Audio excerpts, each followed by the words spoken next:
हकीम शहजाद अल मारूफ लोहा पाड़ू, दूसरी जानिब senior anchor person Rehan Tariq, ये दोनों के दरमियान ऐसी कंट्रोवर्सी हुई। क्या रेहान तारिक साहब जो हैं वो जानबूझकर ऐसे गेस्ट को बुलाते हैं जो कि एक मुतनाज़ा शख्सियत होती है, जिनको मेरे जैसा छोटा यूट्यूबर और छोटा एंकर भी जिसका इंटरव्यू करना पसंद ना करे, और इस जैसे शख्स को बुलाकर इतनी अहमियत देना और बाद में हकीम शहजाद अल मारूफ लोहा पाड़ू जैसे शख्स के हाथों से बेइज्जती करवाना और बातें सुनना, क्या ये रेहान तारिक साहब को सूट करता है? क्या ये इनके चैनल की रिक्वायरमेंट है, या ये रेहान तारिक की कोई जाती पॉलिसी है कि वो अपने आप को कंट्रोवर्सी में रखना चाहते हैं? इससे पहले मिस्टर पतलू के साथ इनकी कंट्रोवर्सी बहुत ज्यादा हिट हुई थी। आखिर रेहान तारिक साहब इस तरह के मुतनाजा लोगों को बुलाकर अपने पॉडकास्ट में उन्हें अहमियत देते हैं या उनको जलील करते हैं, बताने की कोशिश करेंगे आपको आज के इस व्लॉग में। अस्सलाम वालेकुम ख्वातीन और हज़रात, मैं आपका होस्ट शराजी हूँ।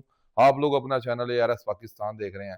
नाज़रीन, इस चैनल को सब्सक्राइब और बेल आइकन को हिट किया करें ताकि सबसे पहले नई आने वाली वीडियो का नोटिफिकेशन आप तक पहुंच सके। रेहान तारिक और हकीम शहजाद अल मारूफ लोहा पाड़ू जो कि इंतहाई मुतनाज़ा शख्सियत हैं, जिनके बारे में ये मजून का एक बहुत बड़ा उन्होंने अपना एक सिस्टम बनाया हुआ है, जिसमें वो टिकटॉक पर और यूट्यूब पर वो अक्सर वीडियो उनकी वायरल होती हैं कि ये मेरी मजून खाएं और ये लोहा पाड़ू बन जाएंगे, पता नहीं क्या क्या, सो वट वट वट, इस तरह की वो हरकतें करते हैं।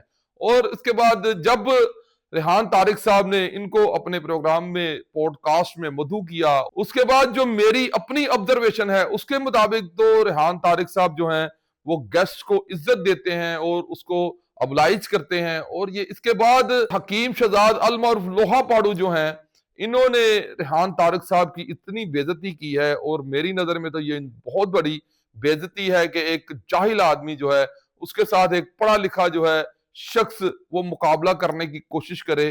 तो ये जो है इंतहाई छोटी हरकत हुई है, जिस पर मेरा तो कम से कम बहुत दिल दुखा है कि हकीम लोहा पाड़ जैसे शख्स को बुलाना और उसके बाद उससे तरह तरह की बातें सुनना, यहां तक कि हकीम शहजाद अल मारूफ लोहा पाड़ू ने senior anchor person Rehan Tariq साहब को जाहिल तक कह दिया, और यहां तक भी कह दिया कि आपका जो प्रोग्राम है वो बढ़ गया।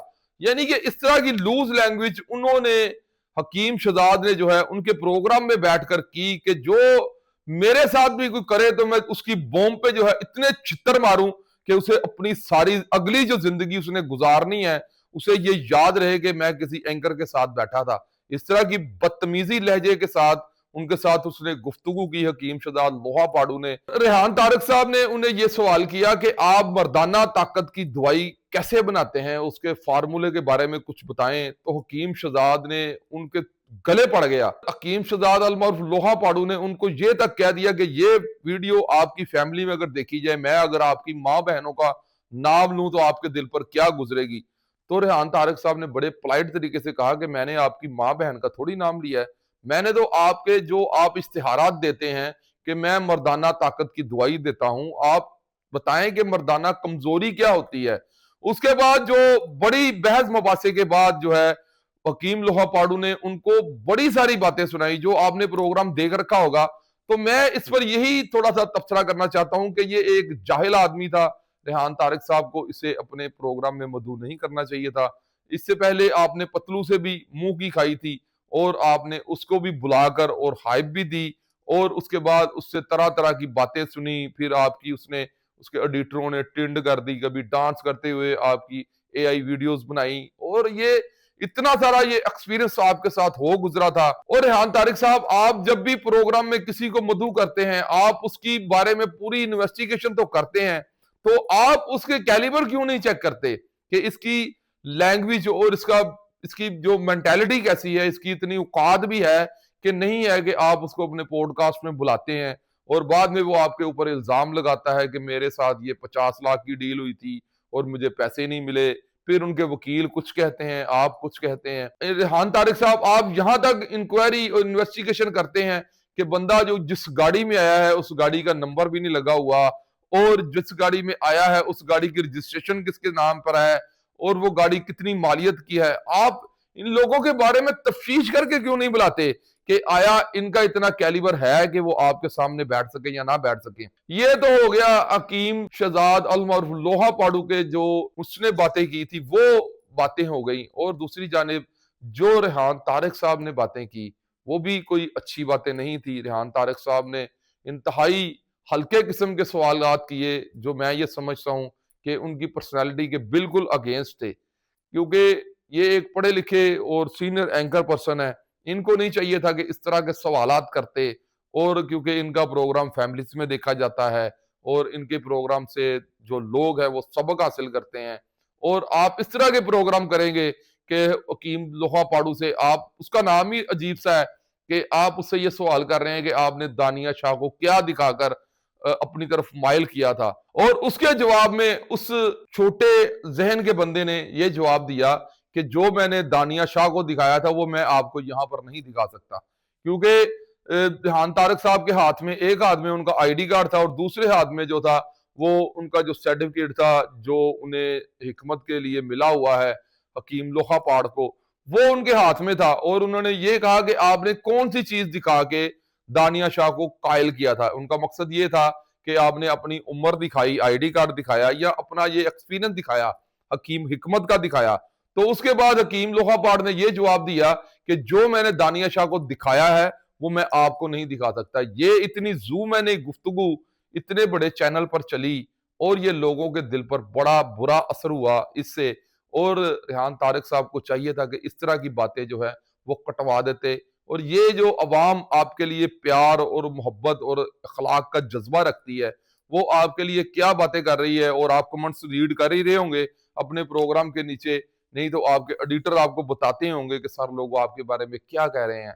आप जिस तरह के भी गेस्ट बुलाते हैं, आप बहुत बहुत आला शख्सियत को बुलाते हैं, बड़े बड़े काबिल लोगों को बुलाते हैं, बड़े बड़े उलमा इकराम को आपने बुलाया, वो उन सब की हम कदर करते हैं, एहतराम करते हैं, आपकी रिस्पेक्ट करते हैं कि आप सीनियर सहाफी हैं।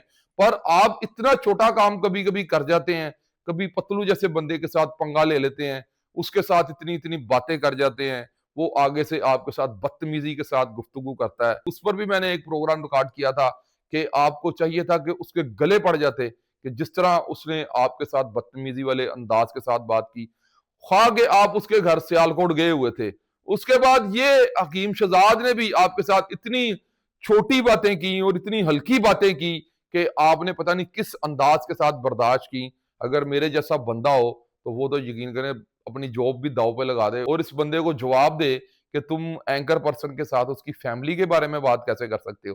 तो खैर दोनों जानिब से इंतहाई ज्यादा जो है वो गलत बातें हुई, रेहान तारिक साहब की तरफ से भी और हकीम शहजाद अलम और लोहा पाड़ू की जानिब से भी इंतहाई बुरी बातें हुई, जो कि पॉडकास्ट देखने के बाद हर इंसान जो है वो समझ लेंगे उसका दिल जो है वो इन चीजों से उठता जा रहा है। क्योंकि इतने बड़े एंकर पर्सन का अगर प्रोग्राम कोई खोल के देखता है तो 2-2 घंटे का प्रोग्राम, आप 2-2 घंटे का पॉडकास्ट करते हैं, तो उसके बाद ये पॉडकास्ट अगर 2 घंटे का है तो इसका मतलब है कि इसको बनाने में कुछ 3 घंटे तो लगे ही होंगे, क्योंकि 1 घंटा तो इसकी एडिटिंग का चला ही गया होगा, या कुछ 30 मिनट का तो एडिट हुआ ही होगा मैक्सिमम। रेहान तारिक साहब अगर आप इस तरह के और 2-3 प्रोग्राम करेंगे तो ये आपकी पर्सनालिटी को पूरी तरह डैमेज कर देंगे, और आपकी जो इस वक्त पोजीशन है, जो आपकी लोगों पर एक तासुर है कि जो आप लोगों के दिलों में अपना घर कर चुके हुए हैं, आप उससे नीचे जा रहे हैं। ये आपका गिराफ जो है वो नीचे की तरफ जा रहा है। आपको मैं खैर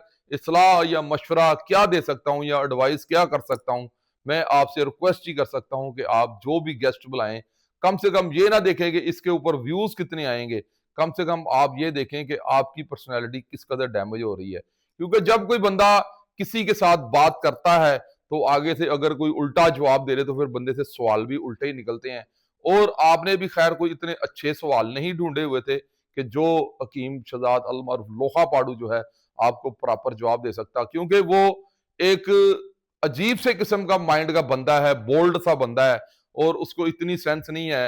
वो तो जब दानिया शाह के साथ बैठा होता है तो वो भी उस वक्त भी उसको कह रहा होता है इंटरव्यू के दरमियान ही कि ये मुझे लूटने के लिए आई है, ये मेरे माल के पीछे आई है, ये मेरी जो मजून है उसकी दीवानी है तब मेरे पास आई है। यानी कि वो एक इंतहाई जो है वो छोटे कद का इंसान था। आपको चाहिए था अपनी इज्जत को बचाते और अपनी साख को बचाते, आपको इस जैसे लोगों के साथ प्रोग्राम नहीं करना चाहिए। मैं तो आपसे रिक्वेस्ट ही कर सकता हूँ। मेरा तो खैर पर्सनली तौर पर बड़ा दिल दुखा इस पॉडकास्ट को देखकर और इनकी बातें सुनकर। ये जो लोग आप पर इस तरह की तनकीद कर रहे हैं, और जैसा कि पहले भी आप पर मीम बने, मैं समझता था कि आप समझदार इंसान हैं, आप समझ चुके होंगे, आप इस लेवल के बंदे के साथ दोबारा पॉडकास्ट नहीं करेंगे। बट शायद आपकी ये जो चैनल है उसकी ये पॉलिसी का हिस्सा हो कि आपको इस तरह के लोगों के साथ काम करना पड़ता है, और ये बहुत एक मुश्किल सा काम है कि जो आपने इतने जो बदतमीज लोग हैं उनके साथ आपने पॉडकास्ट किया और उनके साथ आपने इतनी लंबी चौड़ी बातें की। खैर, मैं वंस अगेन आपसे यही रिक्वेस्ट करूंगा कि अगर ये पॉडकास्ट या इस तरह के गेस्ट जो हैं आप टिक मार्क करते हैं या आप इनको चॉइस करते हैं, तो खुदारा इन जैसे लोगों से दूर रहें, क्योंकि ये आपके कैलिबर के नहीं है। आपका ये कैलिबर खराब कर रहे हैं, आपका ये कैरियर तबाह कर देंगे। आप एक अच्छे इंसान हैं, मैं आपको पसंद करता हूं क्योंकि आप एक डिसेंट और इनोसेंट इंसान हैं।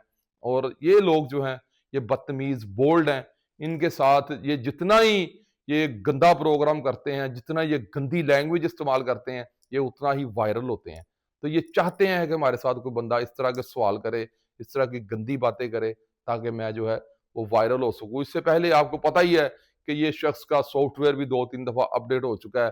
तो ये कभी अपने बेटे को आगे लगा देता है, वो कहता है कि जी हमारे पास मौत के सिवा हर चीज का इलाज है, और हमारे पास जो है हर मर्दाना कमजोरी का इलाज है। अगर इंसान बिल्कुल भी डेड हो चुका है तो हमारे पास पहुंचे, हम उसको एकदम से जानदार बना देंगे। ये बड़े अजीब अजीब से इनके मैटर चलते रहते हैं। खैर, मैं तो जाते जाते आपसे वंस अगेन यही रिक्वेस्ट करूंगा कि इन जैसे लोगों से दूर रहें। तो नाज़रीन, ये मेरा आज का प्रोग्राम था। आप इस प्रोग्राम के बारे में क्या राय रखते हैं, प्लीज कमेंट्स बॉक्स में अपनी राय से मुझे जरूर आगाह कीजिएगा। इसी के साथ अपने मेजबान अलिया शराजी को दीजिए इजाजत। देखते रहिए अपना चैनल ARS पाकिस्तान। पाकिस्तान जिंदाबाद, पाक फौज पाइंदाबाद।